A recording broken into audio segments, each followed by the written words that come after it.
Overheard my mom drunkenly ranting to one of her friends about how my middle kid wasn't planned and was kind of a mistake. People ask Reddit, what's something you know but you really shouldn't?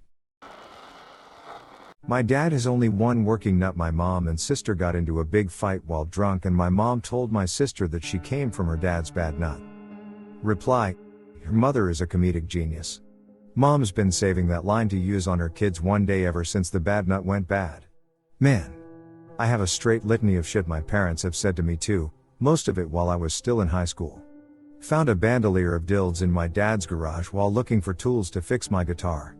All shapes, sizes, races, and anatomies. Found a vibrator in my dad's sock drawer where he would tell me to look for socks. Found a freakish purple lighted vibrating dough while reaching under my parents' bed for my cat. I accidentally turned it on. I had a fear I would turn on the shower and it would start raining dildos, they had so many. Holes in the wall gave me anxiety. Thought my room would collapse in like a ball pit of phallic retribution for being a bad Catholic boy. My dad was walking by my mom in the kitchen, barked, "Move your short ass." My mom retorted, "I'm not short, you're short." Dad countered, "Bullshit, my D taller than you," to which my mom contested, "No it's not, it's short." My dad assured, "It's thick though," which my mom reassured with a knowing glance to a spawn, "It is." My siblings still use that phrase as a day ruiner. I said I wished I had food. My dad said he wished his D didn't look like a short stack of buttons. My mom recently announced at my sister's birthday dinner that my dad is now impotent. He said, "My junk really is junk now."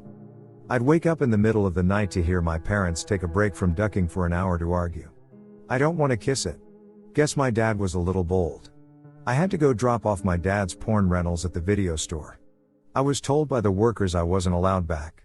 Also, I knew where the only sex shop was when I was a kid because I would wait in the car and the name of the shop was kind of a pun in French, which I figured out from knowing Spanish. I remember my dad telling my mom to look at what video he got. I ran to the counter to see, thinking it was a cartoon. It was something along the line of thick-ass Latinas. My mom was unimpressed in Spanish. Moving on to my grandpa, he once watched porn with surround sound after getting out of jail on the big screen in the front room while my parents had company. I guess they thought it was too awkward to stop him. When the credits rolled abruptly, he declared, "Welp, that's about it for me," and went to his cot in the corner and passed out. He later watched an ad for boner pills and wrote down the number. We shrugged it off, but a week later I came home and he was being taken out on a stretcher by firefighters. They gave us his bottle of Cialis or whatever and said he was having palpitations. I ran away when I was 17, and then moved somewhere after where I couldn't have my furniture. He held on to it all. When it was time to repo it, I asked about my favorite chair. He said the prostitutes like to sit there and watch pornos on the TV and use a vibrator. I let him keep it. He ended up selling it all, and when I cleaned out his apartment much later, there was almost nothing but my old bed and a Gatorade bottle full of shit from when he was withdrawing from heroin. Okay, I'm drunk and alone and this is my anniversary weekend. My housemates and wife are all asleep because we all work odd and different hours and our alcohol cycles don't quite align, so naturally I'm feeling a bit idle.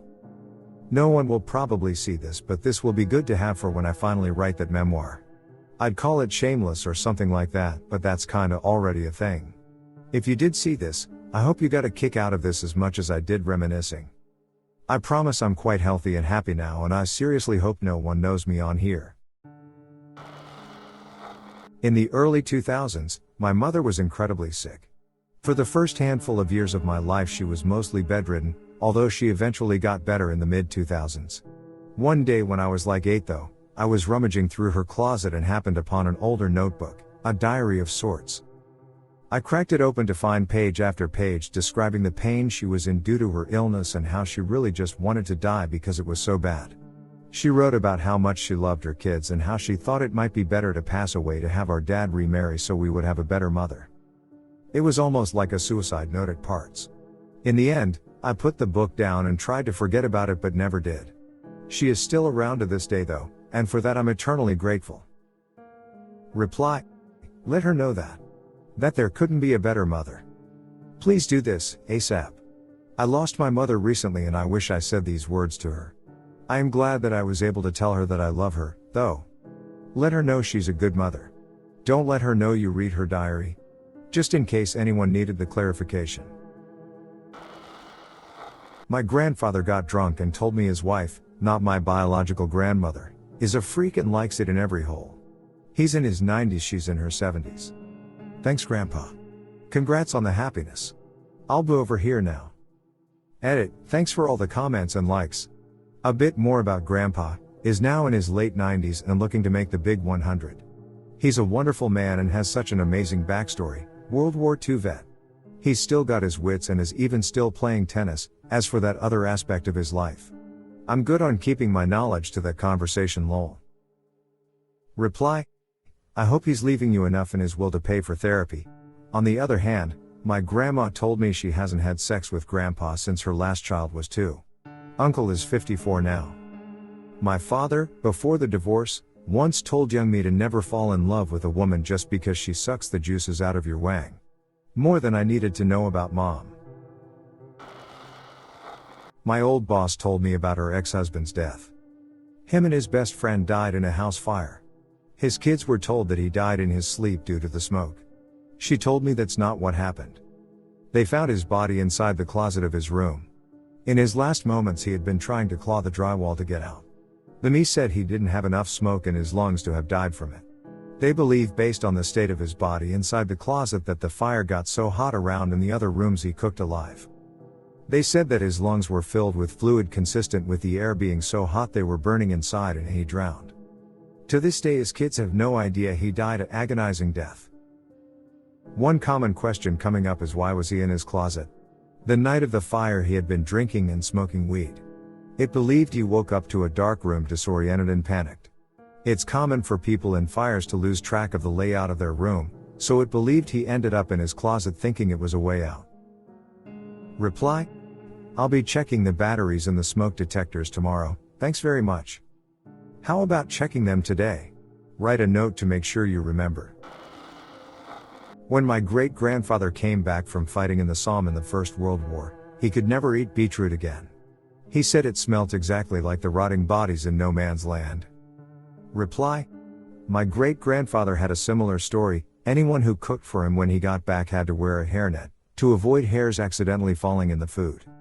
If he found one, he'd have a PTSD episode, because it reminded him of having to eat rats and dogs in the trenches. That my grandmother used to sell my mom out when she was a young teen, not age of consent, and when she fell in love with my father, she refused to sleep with the men my grandmother wanted her to for rent, so she kicked her out of the house. She was 17 at the time, my sister was born just over a year later and me right after. It ducked her up for life. I'm thankful my grandmother died before I was ever born. Who the real father of my former manager's child is? I was the one who caught the pair having an affair at work, and while I didn't report them, it came back to bite them both in a big way. My manager later drunkenly told me her newborn wasn't her husband's child. Thank you for listening to another B-Town Reddit Stories episode. Hit the subscribe button and check out our channel for more stories. Let us know your opinion about this topic in the comments.